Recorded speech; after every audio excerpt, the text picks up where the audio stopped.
વિક્રમ સંવત 2082 માગસર વદ બીજ તારીખ 6/12/2025 શનિવાર. વાલા ભક્તો, આવતીકાલે રવિવારનો દિવસ છે. તો આવતીકાલે સારા એવા શુભ મુહૂર્તમાં શ્રી જનમંગલ મહોત્સવનું સમગ્ર ભક્તજનોને આમંત્રણ દેવા માટે પત્રિકા લેખન મહોત્સવ કથા બાદ રૂપાળા ઘનશ્યામ મહારાજની સાનિધ્યમાં ઉજવવામાં આવશે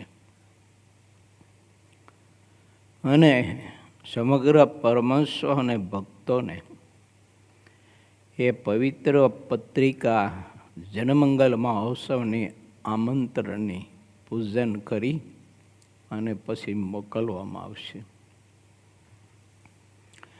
ભગવાન સ્વામિનારાયણ જ્યારે નાના મોટા ઉત્સવો ગઢપુરમાં કરતા, બીજા કોઈ સ્થાનોમાં કરતા ને, ત્યારે મહારાજ પણ આ પત્રિકા પૂજન લેખન મહોત્સવ કરતા. અને એ જમાનામાં તો બધું એવું હતું ને, એટલે હાથે પત્રિકાઓ બધી લખાતી હતી. ઘણા બધા પરમહંસો બેઠા હોય લહિયા, અને એ બધા પત્રિકા લખતા હોય. બીચમાં મહારાજ પોતે દર્શનદાન દેતા હોય અને લહિયા સંતોને મહારાજ નિરખી અને અમૃત મહારાજ એના ઉપર ઢોળી રહ્યા હોય. અને એ લહિયા સંતોના વરદ હસ્તે લખાયેલી પત્રિકા જે ભક્તોને મળતી હોય તે ભક્તોનું કેવું મહાપરમ ભાગ્ય કહેવાય. આ તો રૂપાળા ઘનશ્યામ મહારાજ જનમંગલ મહોત્સવનું આમંત્રણ દેવાના હશે ને, પત્રિકા ઘનશ્યામ મહારાજ પોતે લખીને પહોંચાડવાના છે. એટલે આ તો મહોત્સવ છે રૂપાળા ઘનશ્યામ મહારાજનો. આપણે બધા તો એના સાથીદારો છીએ. એમનું આયોજન, એમનો ઉત્સવ એ આનંદ આપવાના, એ જમાડવાના, અને આપણે સૌ કોઈને જમવાનું. કરનારા એ પરમાત્મા. આ મહોત્સવમાં મને તમને કોઈ દિવસ સ્વપ્નમાં સંકલ્પ ન થવો જોઈએ કે આ ઉત્સવ અમે કરીએ છીએ.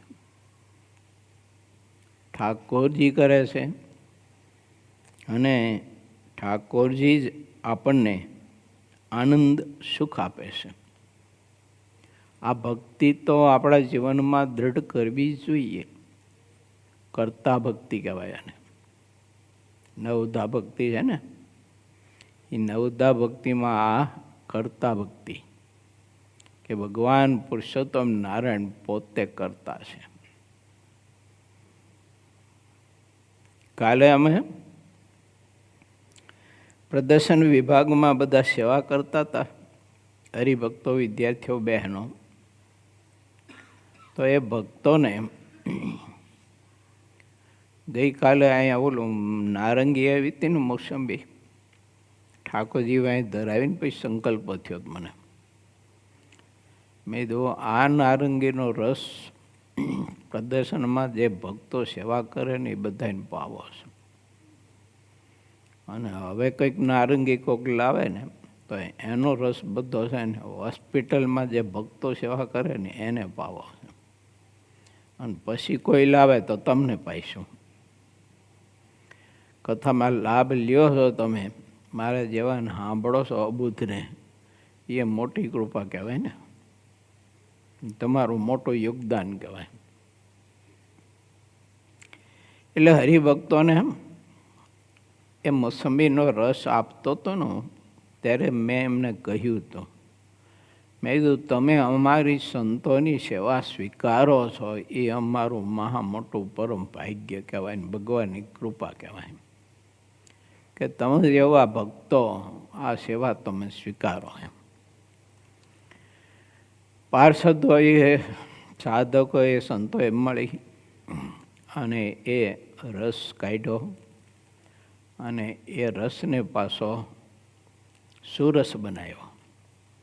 રૂપાળા ઘનશ્યામ મહારાજને ધરાવ્યો એટલે સુરસ કહેવાય ને એવું. અને બધા ભક્તોને રૂપાળા ઘનશ્યામ મહારાજનો મહાપ્રસાદ પ્રાપ્ત થયો. હવે હોસ્પિટલમાં બધા ભક્તોની રસ પાવે છે થારી પેટ. ભગવાન સ્વામિનારાયણ આત્યંતિક કલ્યાણ માટે પોતાના આશ્રિત માત્ર અને પોતાની રચેલી આ સૃષ્ટિમાં જીવતો માનવ માત્ર એને અદ્ભુત સદવિચારો આપે છે કે આ પવિત્ર ભારત ખંડની ધરતીમાં તમને મનુષ્યનો દેહ પરબ્રહ્મ પરમાત્માએ કૃપા કરીને આપ્યો છે, માટે મોક્ષ સંપાદન કરવા માટે હું તમને જે ભાતું આપું છું, વિચારો આપું છું, એ વિચારોને તમારા જીવનમાં ઉતારજો, અમલીકરણ કરજો. નકરી મનમાયની ન કરતા, મનમાયની જિંદગી જીવતા નહીં, અને ખૂબ જ ભજન કરજો. આ વખતનું આપણું ભજન વર્ષ છે ને, 2 વર્ષથી આપણું ભજન વર્ષ ચાલે છે. અને કોઈની નિંદા કરવી નહીં ને નિંદા સાંભળવી નહીં. આ ભજન વર્ષ આપણો ચાલે છે ને, એની સાથે આ પાછું ખરું એમ કે કોઈની નિંદા કરવી નહીં અને સાંભળવી નહીં. જગતની કુથલીઓ આપણે બહુ કરવી નહીં, એ બધું જાણવા પ્રયત્ન ન કરવો, તેવું એમાં કાંઈ માલ નથી. ભગવાન ભજો, ઠાકોરજીની ભક્તિ ખૂબ કરો. અને મહારાજે આજ્ઞા કરી છે એવા સ્વભાવ કેળવો. દયા, પ્રેમ, કરુણા, ક્ષમા, સાધુતાના બધા ગુણ છે. ભગવાન સ્વામિનારાયણ એવું કહે છે, ભયથી વ્યાપ્ત આ સંસારમાં કોઈ માણસ હોય એ ત્યારે જ નિર્ભય રહી શકે છે કે જે બધા પર ક્ષમા અને દયા ભાવ રાખતો હોય તે રહી શકે છે. ભગવાન સ્વામિનારાયણનો મત છે, ભયથી વ્યાપ્ત આ સંસારમાં કોઈ પણ વ્યક્તિ નિર્ભય જો એને રહેવું હોય તો ક્ષમા અને દયાનો ગુણ, સાધુતાનો કેળવો. ક્ષમા આપો. કોઈની ભૂલ થઈ, કોઈથી કાંઈ બીજાને શરીરને, અવસ્થાને, સંગને, પોતાના કોઈ પ્રકારના વેગને, અણસમજણને, અજ્ઞાનતાને વશ થઈ આપણું અપમાન કર્યું, આપણને ગાળ દીધી, કાંઈક નુકસાન કર્યું આપણું, ક્ષમા આપો. હોય છે ભાઈ, ફરીને આવો નહીં કરતો. જે થયું તે ગઈ તિથિ પુરોહિત પણ સંભાળતો નથી એમ ભૂલી જા. મહારાજનું ભજન ખૂબ કરજે. ક્ષમા આપો. પરિવારમાં નાના મોટા કોઈ પણ સભ્યો હોય અને એનાથી કદાચ કોઈ ભૂલ થઈ ગઈ, કાંઈક નુકસાન થયું, કાંઈક તૂટ્યું ફૂટ્યું, ડોરાણું વગેરે વગેરે જે કાંઈ થયું હોય, રસોઈમાં કાંઈક આગુ પાછું થયું હોય, ખારો મારો થયું હોય, ક્ષમા આપો. તૂટી ન પડો બધા માથે. ભયથી તમારે મુક્ત થવું હોય તો ભગવાન શ્રી એમ કહે છે કે આ ગુણ તમારે પ્રાપ્ત કર્યા વિના છૂટકો નથી, નહીં તો તમે ભયથી મુક્ત નહીં થઈ શકો. તમારા માટે જન્મ મરણનો ભય તોડાઈ રહેવાનો. જન્મ મરણના ભયથી માણસે મુક્ત થવું હોય તો હંમેશા દયા, પ્રેમ, કરુણા, ક્ષમા. આપણે પણ ક્ષમા માંગીએ આપણાથી ભૂલ થઈ ગઈ હોય તો. કોઈથી ભૂલ થઈ ગઈ હોય, મેં કહ્યું તેમ અહીં ખારું મોરું તીખું ગળ્યું થઈ ગયું હોય, વહેલું મોડું થયું હોય, ક્ષમા આપો. માણસો દુઃખી થાય છે ને એનું કારણ શું છે? ક્ષમા નથી આપી શકતા. એટલે મનુષ્ય માત્ર બોલને પાત્ર. હવે કાયમ બેનો રસોઈ કરતા હોય તો ક્યારેક તો સારું ખારું મારું થાય એમ. આગું પાછું થાય કે વહેલું મોડું થાય. આપણે કાયમ રસોઈ કરવાની હોય તો આપણને ખબર પડે કે કેમ થાય, કેટલી વ્યય થાય છે. ઘરમાં બહેનોને નિત્ય નિયમિત રોજે રોજ 3 ટાઈમ રસોઈ કરવાની, વાસણ માંજવાના, કપડાં ધોવાના, આખું મકાન બધું સાફસૂફ રાખવાનું. નાના છોકરાઓ હોય એનો ઉછેર કરવાનો હોય, પાછો વડીલો હોય, સાસુ સસરા, દાદા દાદી, એની પછી સેવા પરિચર્યા કરવાની હોય. થોડું ઘણું એની પ્રકૃતિની વસ્તુની એ પાછા બધું માથું ખાતા હોય. આ બીચમાં એને કરવાની બધી સેવા એમ. જો તું આમ નથી કરતી ને તું આમ નથી કરતી ને ડોશી બેઠી બેઠી બોલ્યા જ કરતી હોય. આવું જો તારે આમ કરવું જોઈએ, તારે આમ કરવું જોઈએ, તારી માએ તને શીખવું જ નથી, તારી માએ મીઠું નાખ્યું જ નથી, તારામાં વધારે પડી ગયું એટલે તું આમ બોલેશ. જો જેના વધારે પડી ગયું હોય ને એ બકવાદ વધારે કરે. માપે મીઠું સારું, બહુ વધારે પડતું નહીં સારું. ઘરમાં કંકાસના કારણોમાં મૂળ બીજ અહીંયા હોય છે. ક્ષમા નથી આપી શકાતી ત્યાં હોય છે. માટે ભગવાનના ભક્ત છીએ આપણે તો સુખપૂર્વક જીવન જીવવું છે અને નિર્ભય જીવનનું આપણે જીવવું છે ને. નિર્ભય જો આપણે રહેવું હોય, જન્મ મરણના ભયથી મુક્ત થવું હોય તો ભગવાન પુરુષોત્તમ નારાયણનો મત છે, ક્ષમા આપજો. લેટ ગો કરતા શીખજો. આપણે છે ને વજરામતના પાઠ તો કરીએ, શિક્ષાપત્રીના બધા, પણ ક્ષમા નથી આપી શકતા. કાંઈક બોલ થઈ હોય તો આખો પરિવાર તૂટી પડે દીકરાની વહુ ઉપર. એની એવી ભૂલ એની દીકરી ઉપર થઈ હોય તો તમારા ઘરમાં અવાજ જ ન આવે, જરા જોઈજો. જો અને પુત્ર વધુથી ભૂલ થઈ હોય તો આખું ઘર તમારે એવા કલબલિયા વગાડવા મંડી પડે. ન આવડતા હોય એ કલબલિયા લઈને મંડી પડે. અમુક જગ્યાએ હું પહેલાં ગામડે જતો ને તે કોથરો ભરીને જાન ઠલવે. આખો કોથરો ભરીને. અને જેટલા હોય ને એટલા બધા જાન લઈને મંડી જ પડે ખબક ખબક ખબક કરતા.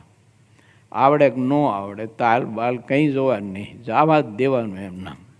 એવું ઓલો કીર્તન બોલતી તેનો શબ્દ જ કંઈ સાંભળવા ન દે. આમનામ કરીને અમને મંડી જ પડે.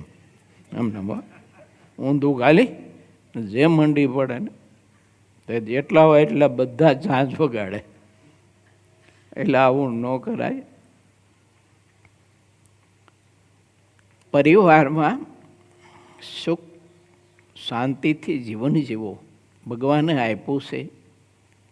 ખાવા પીવાનું, ઓઢવા હરવા ફરવાનું બધું જ આપ્યું છે. એમાં અત્યારે વર્તમાન કાળમાં તો ઠાકોરજીની કેવી કૃપા ગ્રસ્તો ઉપર. એટલે ઓઢવા પહેરવાનું, ખાવા પીવાનું ઠાકોરજીએ કેટલું સુખ આપ્યું છે. પહેલાંના જમાનાનું જુઓ, બિચારાને ખાવા પીવાની કેટલી મુશ્કેલીઓ હતી. શું ભાગ્યે કોઈ લગ્ન પ્રસંગ હોય કે દિવાળી જેવું પર્વ હોય કે કોઈ મહેમાન ગુંદરી આવ્યા હોય તો એ 1-2 દિવસ વર્ષમાં એને ચોરમું કે લાપસી આવું ખાવા મળતું. સમજ્યા? લગ્ન પ્રસંગ હોય તો કંઈક મોહનથાળ કે મોતૈયો. પણ મોતૈયો કેવો ખબર? 3 કિલો ખાંડ. બોલો, કિલ્લા લોટમાં 3 કિલો ખાંડ. અને વર્તમાન તો ઘીના ધરાવાના દેવો, પાણીના. હા, ઘીના વર્તમાન નહીં ધરાવવાના, ઘીનું ટીપોય નહીં નાખવાનું. એટલે ખાંડના લાડવા કહેતા એને. જો ખાંડના લાડવા, એ ખાંડનો લાડુ એવી રીતે ભાગ્યે ક્યારેક મળતો. અને જાન ગઈ હોય, ખાંડના લાડવા કર્યા હોય તો ઓલાને પીસે થાળીમાં લાડવો મૂકે તો ખણીંગ દિન ખખડે, બોલો તોપ જેવો. પણ એ બધા જૂના જમાનાના બધા, એટલે એના દાંત છે ને એ બહુ જબરા હોય. એટલે આવો તોપ જેવો લાડુ હોય તો ભાંગી નાખે, આપણું કામ નહીં અત્યારે.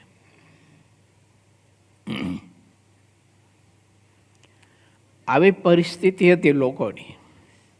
દેવ અને અત્યારે તો ઠાકોરજીની કૃપા કેટલી છે. ખાવા પીવાનું બધું ઠાકોરજીએ કેવું બધું સુખ આપ્યું છે બધાને, તમને ગ્રસ્તોને અને અમને ત્યાગીને બધાને. પહેરવા ઓઢવાને કેવા સુખ આપ્યા છે. અત્યારે મકાન તો જો ગામડામાં અમુક અમુક હરિભક્તોના મકાન જોઈને એવા તો સિટીમાં ન હોય. બોલો, સિટીના હરિભગત ઘણી વખત ઓછો પ્રસંગ હોય ને ત્યાં આવ્યા હોય ને તો ઓલા હરિભગતના મકાન જોઈ એને અચંબો પામી જાય.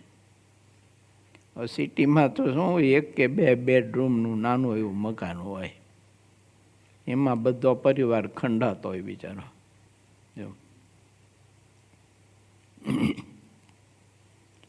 હવે આટલું બધું ઠાકોરજીએ સુખ આપ્યું તોય શાંતિથી જીવન નથી જીવી શકાતું. એનું કારણ શું? તો એનું કારણ એટલું જ છે, ક્ષમા નથી આપી શકાતી. એટલે એ કારણ છે. માટે આપણે જે કથા સાંભળીએ છીએ હું તમે, તો આપણે તો એટલું શીખીએ જ, બધાને ક્ષમા આપતા શીખીએ. અને આપણું ધાર્યું થયું ના થયું, આપણે કંઈક સૂચન કર્યું હોય અને અમલીકરણ ન થાય, ક્ષમા આપવી. ભક્તિના માર્ગમાં ભગવાનના ભક્તોએ આ ખાસ શીખવું જરૂરી છે. મહારાજે એવું કહ્યું છે લોયાના 6 વચનામૃતમાં, ગઈકાલે આપણે પ્રસંગ આવ્યો હતો. 9મા તરંગમાં છેલ્લે એ પ્રસંગ હતો કે આપણું ગમે તેટલું અપમાન કરીને સંત આપણને કાઢી મૂકે તો પણ એ સંતનો લગરી કે પણ એને અવગુણ કે અભાવ ન આવે અને ન લેવો. અને મારા હિત માટે જ છે જે કંઈ થઈ રહ્યું છે તે, આમ ગુણ માનીને ભગવાનના ભક્તે દિલ પોતાનું દરિયા જેવું રાખતા શીખવું.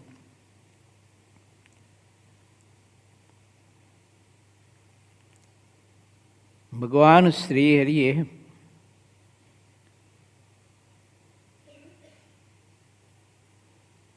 બહુ અદ્ભુત વાત વચનામૃત ગ્રંથમાં આપણને બતાવી છે. વચનામૃત મધ્યનું 26મું, ઓલા અંત્યનું 26મું, એ અંત્યના 26ના વચનામૃતમાં મહારાજે બતાવ્યું છે કે ભગવાનની પેઠે ભજવા યોગ્ય, પૂજવા યોગ્ય સંત તે કેવા હોય. તો મહારાજ કે ઇન્દ્રિયો, અંતકરણ, આદિક માયાના ગુણ એને દાબીને વર્તે પણ એનાથી દબાય નહીં. અને પોતે પંચવર્તમાનમાં રહી અને પોતાને બ્રહ્મરૂપ માનીને ભગવાનની ઉપાસના કરતા હોય એવા જે સંત, તેને દેવ જેવાય ન જાણવા અને મનુષ્ય જેવાય ન જાણવા. કેમ? તો કે મહારાજ કહે છે કે એવી ક્રિયા દેવ મનુષ્યને વિશે ન હોય. આ વાત ભગવાન શ્રી હરિએ આપણને બતાવે છે. લોયાના છઠ્ઠાના અને અંત્યના 26ના વચનાવતના બંનેના મહારાજના વિચારોનો સમન્વય કરીએ આપણે તો મહારાજ કેટલો અદ્ભુત વિચાર આપે છે કે એ સંત આપણને વૈઢા ખીજા આપણા મોક્ષ માટે, આપણા કલ્યાણ માટે, આપણા સ્વભાવ ટાળવા માટે, તો આ અંત્યનું 26મું વચનાવતું વિચારવું. ભગવાન તુલ્ય પૂજા કરવા યોગ્ય, ભજવા યોગ્ય એટલે પૂજા કરવા એટલે પૂજવા યોગ્ય સંત એ કેવા હોય? તો મહારાજ કે ઇન્દ્રિયો, અંતકરણ, માયાના જે ગુણ એની ક્રિયાને દાબીને વર્તે પણ એની ક્રિયા કરીને દબાય નહીં.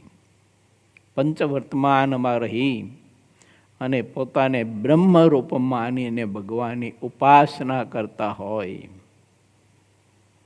એવા સંતને વિશે મહારાજ કે અતિશય ગાઢ આત્મીયતા બાંધજો અને મહારાજ કે એવા સંતના સમાગમની અતિશય તમને ભૂખ હોવી જોઈએ. વાંચજો અંત્યનું 26મું. એવા સંતનો સમાગમ તમે ગરજવાન થઈને કરજો. એ સંત પોતે ગરજવાન થઈને તમને સત્સંગ કરાવે એમ નહીં. મહારાજ કહે છે કે તમે ગરજવાન થઈને એવા સંતનો સંગ કરજો. પણ એને તમને 2 શબ્દ કહ્યા આપણા પોતાના સ્વભાવ ટાળવા માટે, વાસનાથી મુક્ત કરવા માટે, તો એ સંતને કોઈ મનુષ્ય નહીં માનતા. કેમ? મહારાજ કે એવી ક્રિયા દેવ મનુષ્યને વિશે ન હોય. ભગવાને કૃપા કરીને જ્યારે આપણને આવા મહાપુરુષોનો યોગ આપ્યો હોય ને પછી જો એની વાત ના સમજાય અને આપણને એ આપણા જેવા યા તો આ જગતના જેવા પ્રાકૃત માણસ જો મનાતા હોય તો સમજવાનું કે આપણી અજ્ઞાનતા આપણને જન્મ મરણથી મુક્ત નહીં થવા દે, નિર્ભય નહીં થવા દે. માથે જન્મ મરણનો ભય જે તોડાઈ રહ્યો હોય એનાથી નિર્ભય નહીં થવા દે. માટે ભગવાન શ્રી એમ કહે છે કે તમે બધા જ મારા છો એટલે તમને આ વિચાર તમને આપું છું કે એ સંતને તમે દેવ અને મનુષ્ય જેવા નહીં માનો. કેમ? દેવતાઓમાં પણ આ પ્રકૃતિ ભાગવતજીમાં ભગવાન વ્યાસજીની કલમે બતાવીશ. આ ઇન્દ્ર મહારાજા હોય કે બીજા બધા મહારાજાઓ હોય, પણ જ્યાં જ્યાં પોતાની પ્રકૃતિ ઉપર પ્રહાર થયો છે ત્યાં ત્યાં એમની પ્રકૃતિ બધી જ ભગવાન વ્યાસજીએ બતાવીશ. મારું તમારું બધું જ જાણવા છતાંય પણ લેટ ગો કરીને આપણું પોષણ કરતા હોય તો એ કેટલી બધી ઊંચાઈ કહેવાય. એને મનુષ્ય માનવા મોટામાં મોટી ભૂલ છે. અને એને મનુષ્ય માનનારો દેહાત્મ બુદ્ધિથી કે મનુષ્ય ભાવથી પર નહીં થઈ શકવાનો, કદી પણ નહીં થઈ શકવાનો. મહારાજનો મત છે. જેને દેહાત્મ બુદ્ધિથી પર થવું હોય એને ભગવાન શ્રી હરિ એમ કહે છે એ સંતને જેવા જાણશે ને એવો થાય છે. પ્રથમનો 58માં મારે તમારે જેવા થવું હોય એવા તે સંતને જાણવાના અને એવા સંતનું યજન પૂજન કરવું. મહારાજે 56ના વચનાવતમાં લખ્યું છે પ્રથમના, અને પ્રથમના 37ના વચનાવતમાં લખ્યું છે એવા સંતનું દર્શન ભગવાનના દર્શન તુલ્ય છે. અને એવા સંતના દર્શન કરીને કાંઈક પતિત જીવનો ઉદ્ધાર થાય છે. કાંઈક પતિત જીવનો. ગઈકાલે અમે હોસ્પિટલે રાઉન્ડ મારવા જતા હતા. તીર્થ સ્વામી મારા ભેળા હતા. એમાં અત્યારે ઘણા બધા જનમંગલ મહોત્સવના વિવિધ જે કંઈ આપણા ક્ષેત્રો છે એમાં કામ કરવા માટે ઘણા બધા જ આવ્યા છે કર્મચારીઓ. એમાં એક કર્મચારી બહારથી સિટીમાં કંઈક કામે ગયા છે અને આવતા છે. અમે જતા હતા તો એવા ભાવથી દર્શન કરતા હતા, એવા ભાવથી. ત્યારે તીર્થ સામે મને એવું કહ્યું કે ગુરુજી તમે કહો છો એમ મહારાજ આ બધાને આગલા જન્મે સત્સંગમાં જન્મ આપવાના સિક્કા મારી રહ્યા છે કે જો એને ભાવથી દર્શન કર્યું એટલે સિક્કો એને લાગી ગયો સત્સંગમાં જન્મ મેળવાનો. એને ખબર નથી, પણ પુરુષોત્તમ નારાયણને તો ખબર જ છે કે આ આત્માને મારા કેવા સાધુનું દર્શન થાય છે કે જે દર્શન મોટા મોટા, મેં કહ્યું, હું ઘણી વાર કહું છું કે પરમાણુનું પિંડીકરણ કરીને મોટો 14 લોકનો એક દડો બનાવનારા હોય એને મળતું નથી. અને એ દર્શન આવી રીતે ભાવથી કોઈ પણ કર્મચારી કરતા હોય એને બીજો મહિમા કે બીજી મોટપ ત્રીજી મોટપની બિચારાને ખબર નથી, પણ ઠાકોરજીને બધી ખબર છે. એટલે ઠાકોરજી તરત જ છે ને એને બીજો જન્મ સત્સંગી હરિભગતને ઘેર આપવા માટેનો સિક્કો મહારાજ તરત જ લગાવી દે. અહીંયા વાર નહીં, પછી અમેરિકાના વિઝા ઓફિસ એવું નહીં, તમારે લાઈનમાં ઊભું રહેવું પડે, પછી તમને ફળફળ થતું હોય ને શું થાય છે ને શું થાય છે. જો હવે એમાં શું થવાનું હોય, કાં વિઝા આપે ને કાં ન આપે. એવું પણ ઘણા બધા ફળફળ થતું હોય, રોતા હોય. માટે આપણે વિચારવાનો, મહારાજ આ મહિમા સમજાવે છે. એવા સંત જ્યારે તમને જે સમયે જે ઘડીએ મળે ત્યારે આ અંત્યના 26ના વચનામૃતમાં મહારાજે બતાવ્યું છે ને એમ માનજો. એને દેવ મનુષ્ય ન માનતા. આપણા જેવા એને દેવ મનુષ્ય નહીં માનવા. દુર્લભ છે, એનું દર્શન દુર્લભ છે. સમાગમ જોગ ને કૃપા તો હોય જ દુર્લભ, પણ આ તો એનું દર્શન જ દુર્લભ છે. આ તો એલું રોજ ભેડું રહેવાનું થાય ને, એટલે જીવને મનુષ્ય ભાવ હોય છે.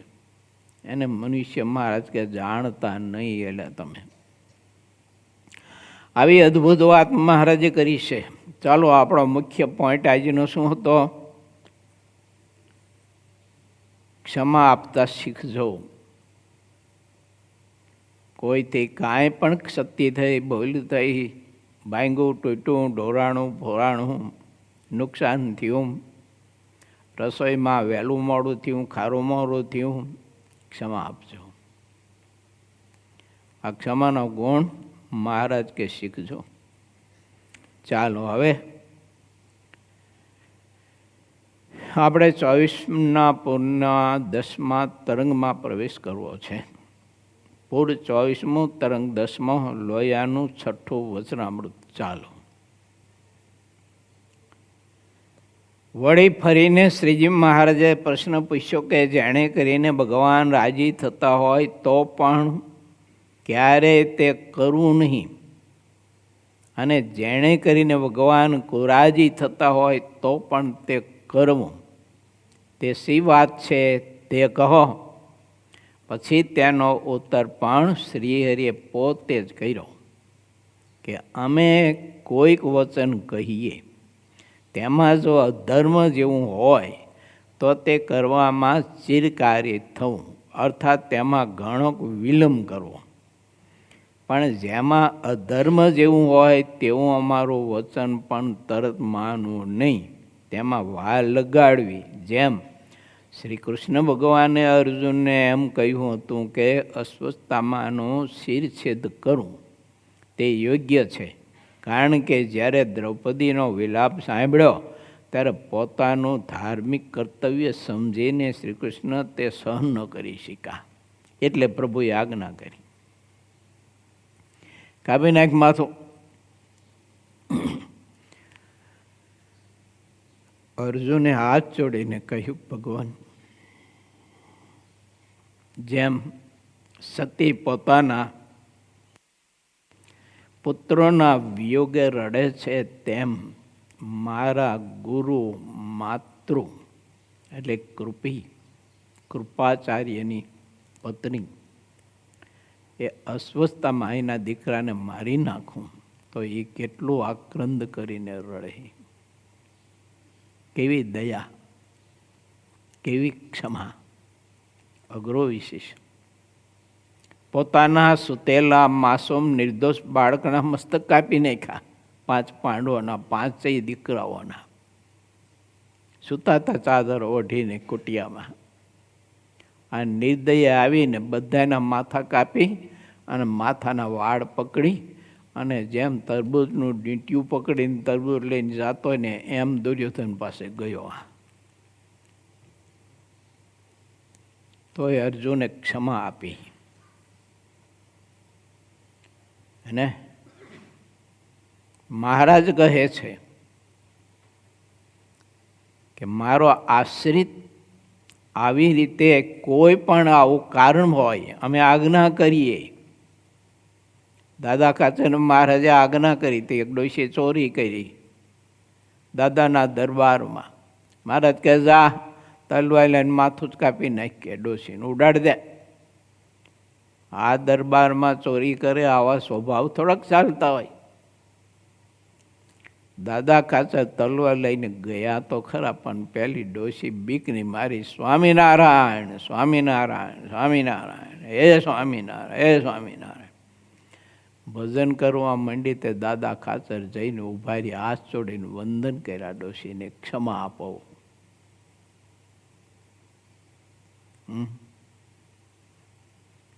કોઈ ચોરને ક્ષમા આપતા હોય ભક્તો, અધર્મીને પણ ક્ષમા આપતા હોય, આતતાઈને પણ ક્ષમા આપતા હોય. બાળ હત્યા કરવી એને આતતાઈ કહેવાય. એને હણવામાં પાપ નથી, શાસ્ત્રોનો મત છે.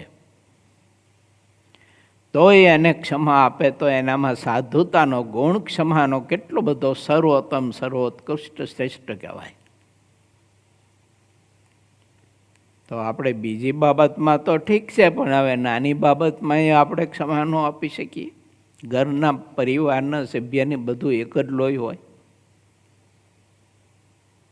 અને આટલો ગુણ જો આપણામાં ન હોય તો આપણે ભક્તપણાનો દાવો ન કરાય કે હું ભગવાન સ્વામિનારાયણનો આશ્રિત છું, ભગવાન સ્વામિનારાયણનો ભગત છું. આવો દાવો ખોટો ન કરાય કોઈ દિવસ, એવા બણગા ન ફૂંકાય. ભગવાન શ્રી હરિ એમ કહે છે કે ચિરકારી થતા કહેતા ક્ષમા આપો, વાર લગાડો. મહારાજે દાદા ખાચરને કહ્યું, દાદા હું ઊભો છું, ક્ષત્રિયનો બચ્ચો થઈને, દીકરો થઈને, આવા ચોરને તો માથું જ કાપી નાખવું જોઈએ. દાદા ખાચર કહે છે કે ભગવાન, જેના મુખમાં મારા ઈષ્ટના મંત્ર જપાતા હોય અને વૃદ્ધ અવસ્થામાં હવે બિચારીની પરિસ્થિતિ હશે તો એને ચોરી કરી છે, ઘરની કાંઈક એવી પરિસ્થિતિ હશે, અથવા એની વૃત્તિ એવી છે, જે હોય તે, પણ માણસ છે ગમે તેમ, તો સ્ત્રી છે, વૃદ્ધા છે. હું એને મહારાજ જરૂર પડશે ને તો 500 રૂપિયાની મદદ કરીશ એને. ભગવાન સ્વામિનારાયણ એ દરબારમાં વશ થઈને વર્તતા હતા, એમનામ પ્રભુ વશ નહોતા થઈ ગયા, પણ એનામાં સાધુતાના, ક્ષમાના, દયાના, પ્રેમના, કરુણાના તમે જુઓ ગુણ તો જુઓ જબરજસ્ત.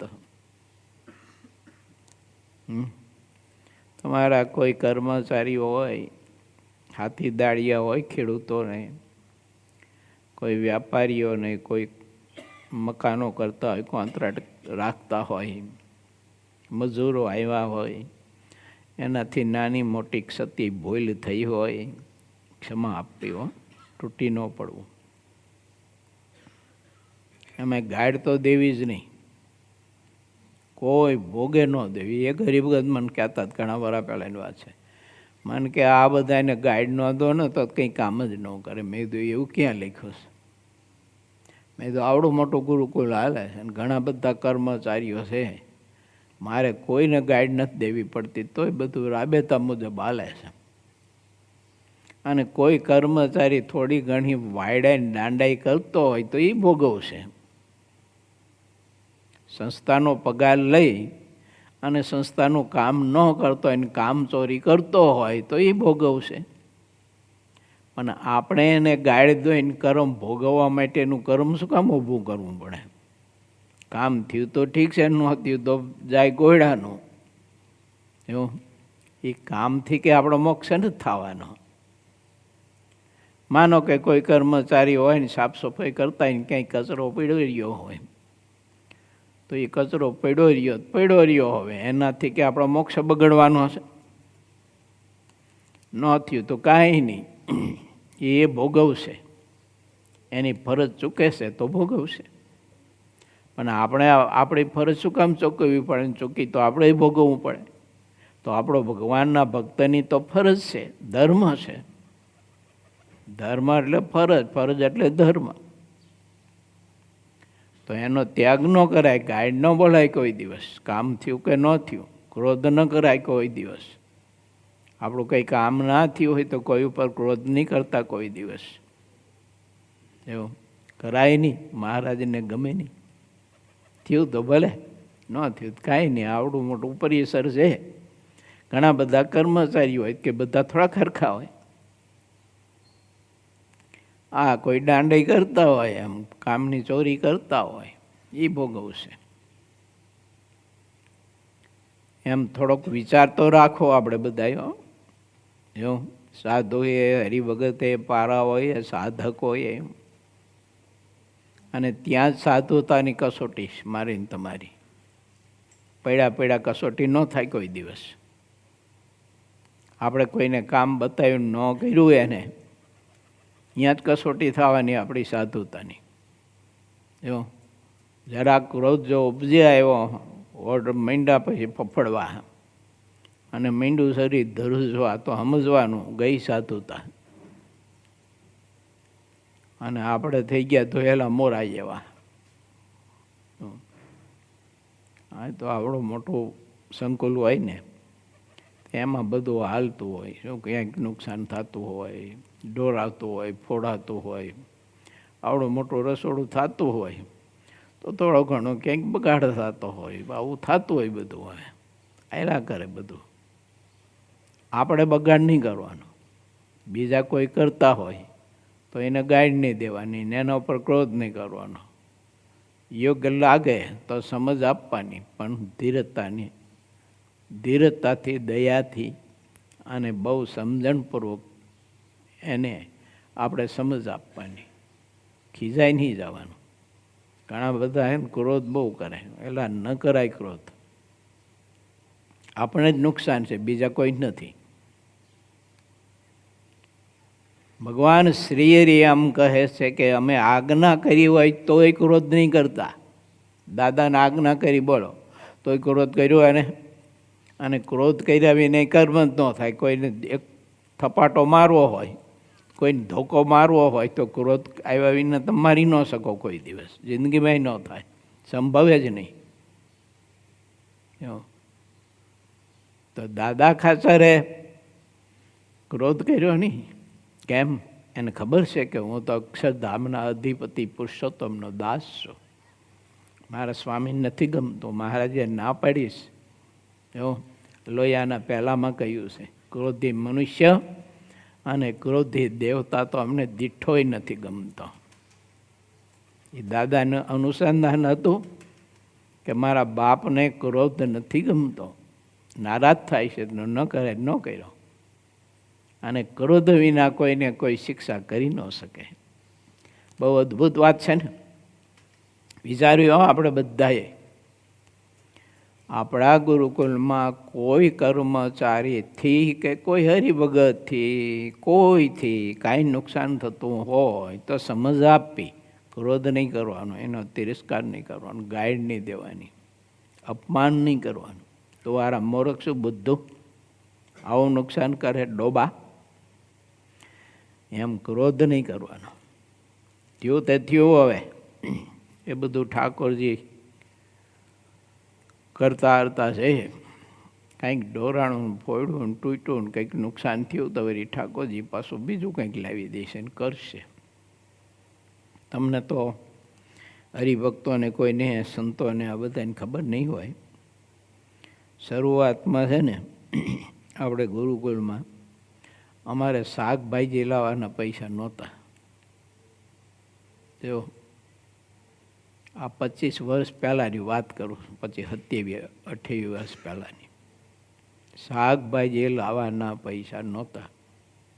હવે એ વખતે શાકભાજી હાવ મફતના ભાવમાં મળતી. તે અત્યારના ભાવ પ્રમાણે જોઈએ તો એ વખતના ભાવ ઊંચા કહેવાય, પણ અત્યારના ભાવે આપણે જોઈને તો હાવ મફતના ભાવમાં મળતી. તોય શાકભાજી લાવવાના પૈસા અમારી પાસે નહોતા.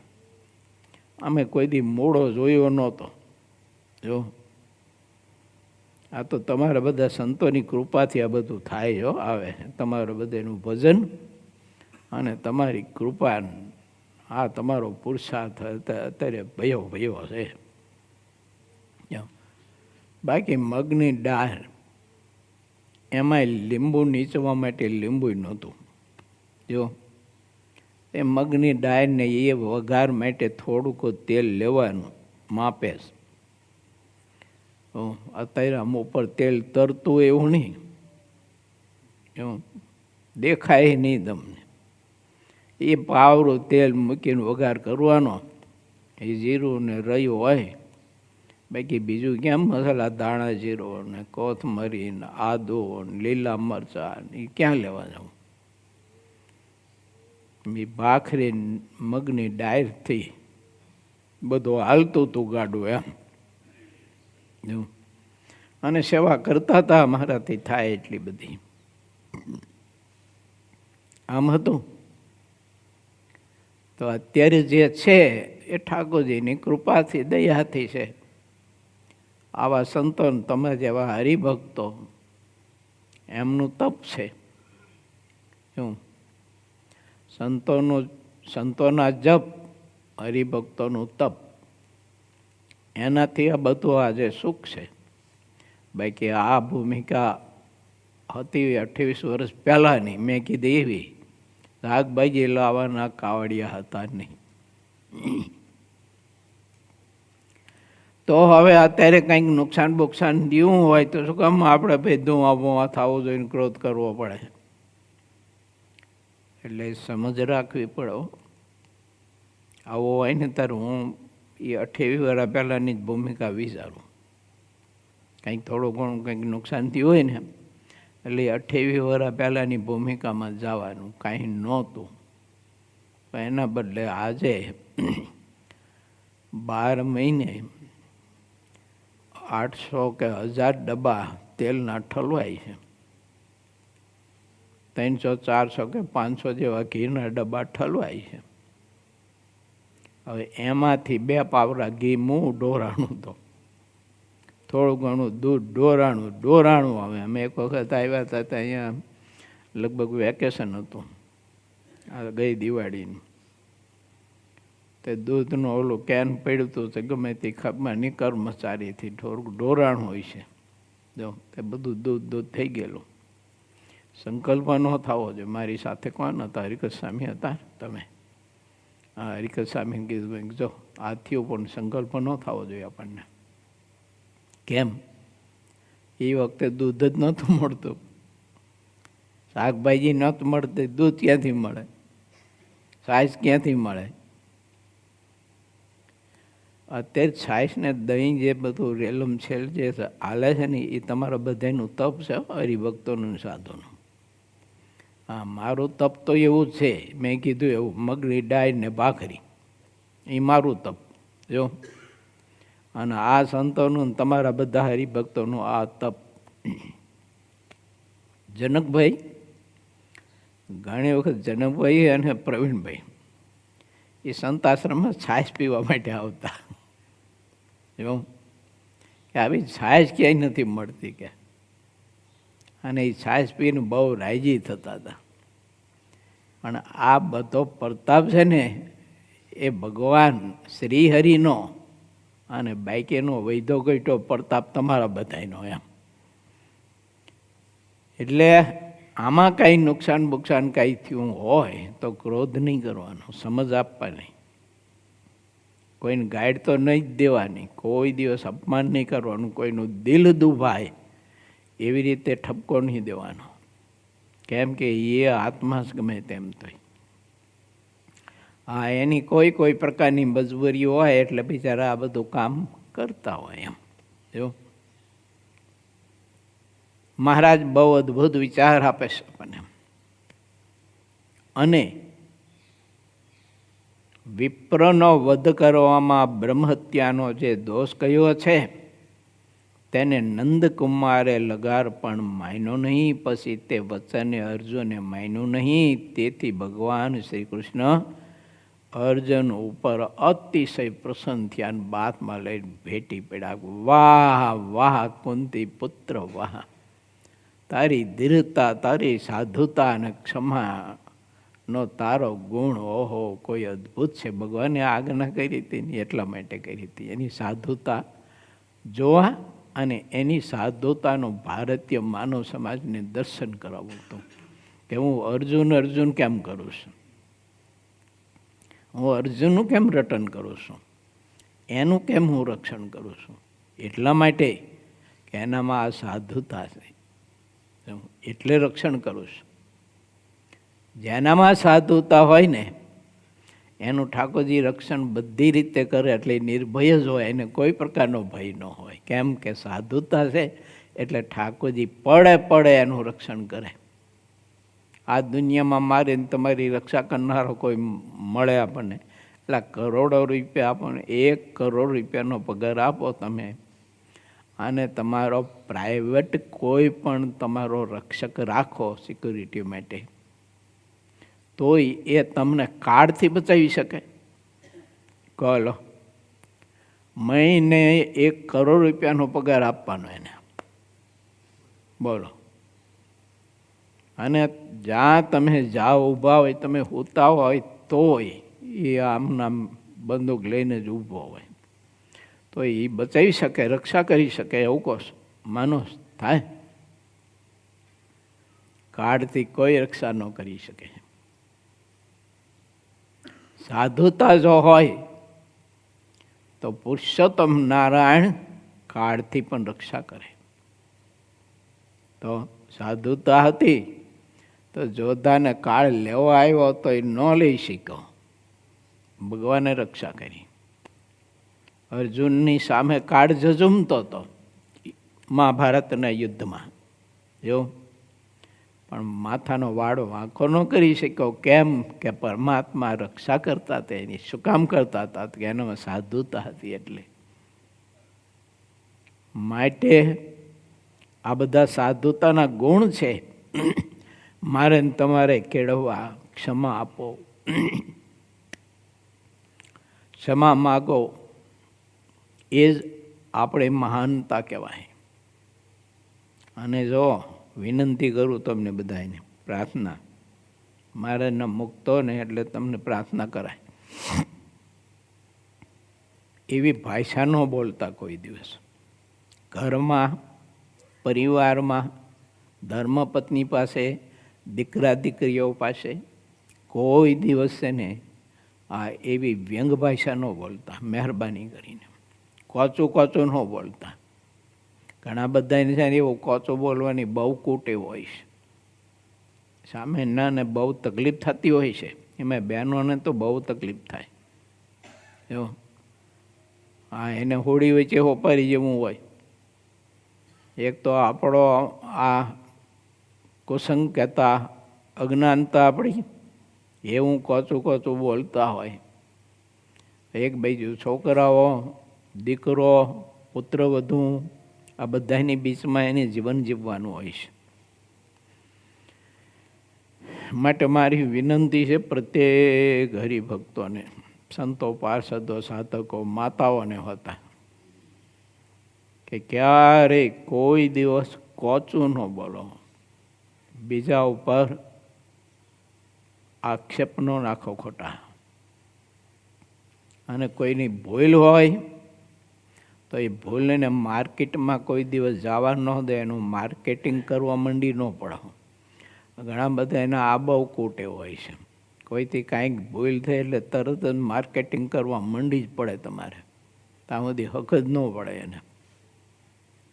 મહારાજને આ વાત ગમતી નથી હો, શિક્ષાપત્રીમાં ના પાડી મહારાજે. ગુહ્ય વાર્તા પ્રકાશન ન કરવી, લીખું કે ન લીખું? કોઈ દિવસ કોઈની એવી ગુપ્ત વાત છે, કોઈ એની ભૂલ છે, એનું માર્કેટિંગ ન કરતા, નહીતર જમપુરીમાં જવું પડશે ભગતો હોવા છતાંય. અહીંયા કંઈ બહુ લાગવગ ન હાલે. આ થોડોક આ લોક છે, તે થોડા ઘણા પૈસાને ભૂકો આપી દો એટલે તમે નિર્દોષ છૂટી જાઓ, એવું થાય નહીં. આપણે અહીં વકીલ સાહેબ બેઠા છે, હોય ભગવાનના દરબારમાં વકીલ સાહેબ એવું, અહીંયા ન હોય કાંઈ એવું. અહીંયા હાલે બધું. માટે વિચારવું, હો, યાદ રહેશે કે નહીં રહે. કોચું ન બોલતા કોઈ હરિભગત, ગાય ન દેતા કોઈને, ક્રોધ ન કરતા, કોઈ ઉપર ખોટા આક્ષેપ ન નાખતા, અને કોઈથી કાંઈક ભૂલ થઈ ગઈ હોય તો એનું માર્કેટિંગ કરવા માંડી ન પડતા, નકર બધું ભોગવવું પડશે. અને વિપ્રનો વધ કરવામાં બ્રહ્મહત્યાનો જે દોષ કહ્યો છે તેને નંદકુમારે લગાર પણ માન્યો નહીં.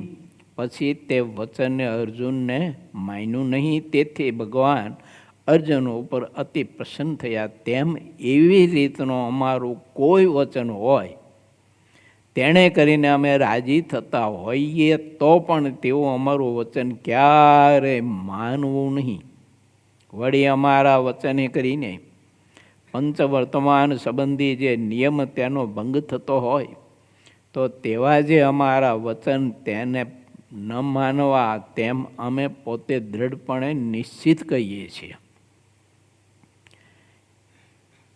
એવા તે બે પ્રકારના વચન પ્રેમથી ન માનીએ અને તે વચન ન માનવાથી ભગવાન કચવાતા હોય તો સારી પેઠે કચવાવા દેવા, પણ તેવા વચન માનીને ક્યારે પ્રસન્ન કરવા નહીં, એમ જે કરે છે તે બુદ્ધિમાન પુરુષ છે.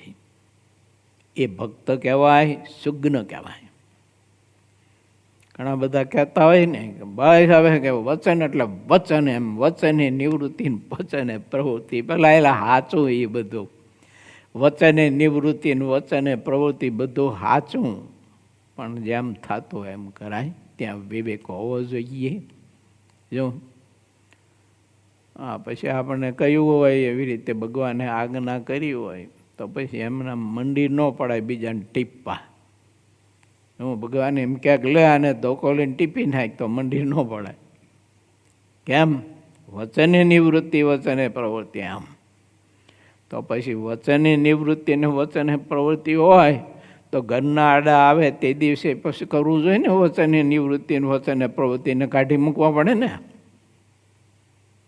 જો તો અહીંયા તો વચને નિવૃત્તિ ને વચને પ્રવૃત્તિ પછી આગી વહી જાય. અદ્ભુત સદવિચાર ભગવાન સ્વામિનારાયણ આપણને સૌ કોઈને આપે છે. માટે મોક્ષના પથ ઉપર ચાલેલા આત્માઓએ ભગવાન શ્રીહરિની આ વાતને હંમેશા લક્ષ્યમાં રાખવી, એનું અમલીકરણ કરવું. માટે વાલા ભક્તો, જનમંગલ મહોત્સવની આમંત્રણ પત્રિકાનું આવતીકાલે રવિવારે આપણે પત્રિકા લેખન મહોત્સવનું દિવ્ય દર્શન કથા બાદ કરવાનું છે. બહુ ભાગ્યશાળી છીએ આપણે. ભગવાનની કૃપા આપણા પર બહુ મોટી છે કે ઠાકોરજી આપણે આવા બધા અદ્ભુત અવસરો આપે છે.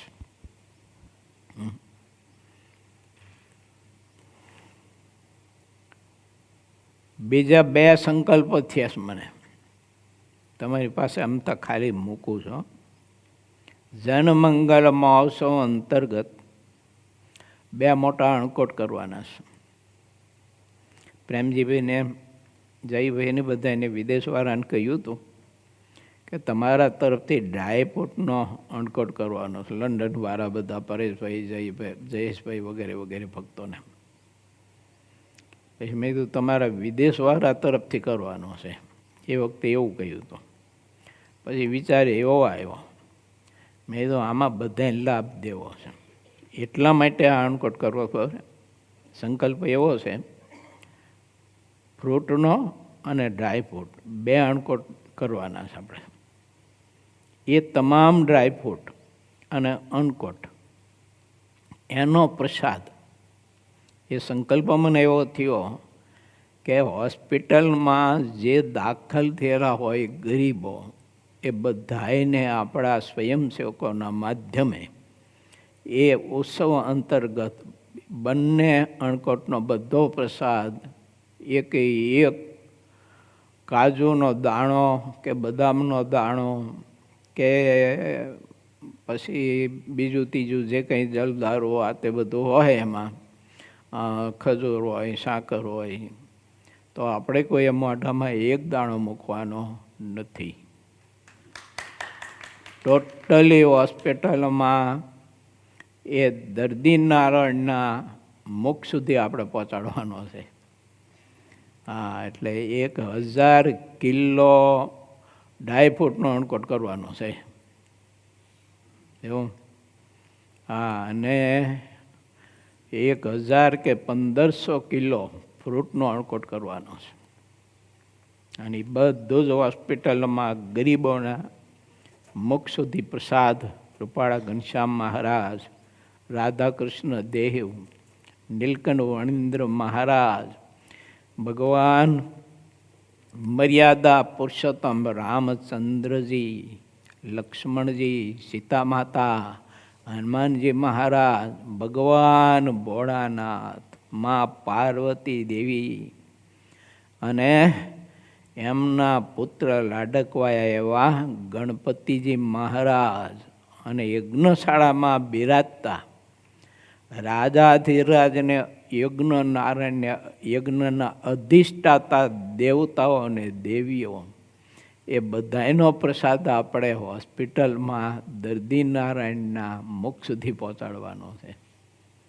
આવો સંકલ્પ થયો છો, ઠરાવ નથી પાછો. રૂપાળા ઘનશ્યામ મહારાજ સંકલ્પ પૂરો કરે તમારે જેવા ભક્તોના માધ્યમે. આપણે છે ને બીજા માટે જીવવાનું. આપણે હોસ્પિટલનું નિર્માણ શા માટે કર્યું છે? બીજા માટે. થાય એટલી સેવા કરવાની. આપણું પોતાનું એકલાનું પેટ ભરભર નહીં કરવાનું. એ બધા પેટ ભરા કહેવાય. શું કહેવાય? આપણે એકલા જ ખા કરીને બધા પેટ ભરા કહેવાય. તમે બધા હરિભક્તો, સંતો, પાર્ષદો, સાધકો, બહેનો, આ હોસ્પિટલની સેવા જે કરો છો ને, એ તમે હોસ્પિટલની સેવા ન માનતા હો. હા, એ તમે અક્ષરધામની સેવા કરો. આ કઈ હોસ્પિટલની મલ્ટી સ્પેશિયાલિટી હોસ્પિટલની સેવા નથી.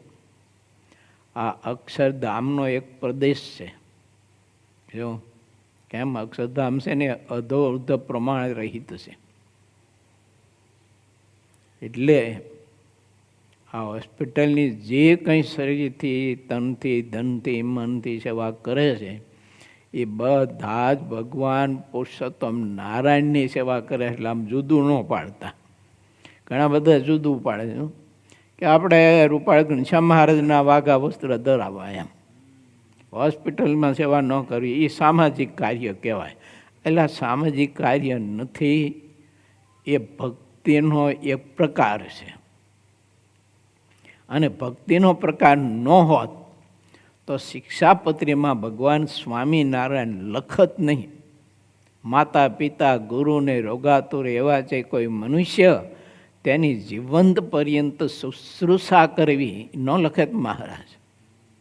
દિનજન્ય વિશે દયાવાન થવું લખ્યું કે ન લખ્યું? આ ભક્તિનો પ્રકાર જો ન હોય તો અક્ષરાધિપતિ લખત નહીં શિક્ષાપત્રીમાં. આને સામાજિક કાર્ય ન કહેવાયેલા. આ ભક્તિનો પ્રકાર છે. શા માટે? તો સંસ્કારધામ મલ્ટી સ્પેશિયાલિટી હોસ્પિટલમાં જે આત્મા દાખલ થાય છે ને એના 2 દર જવાના છે.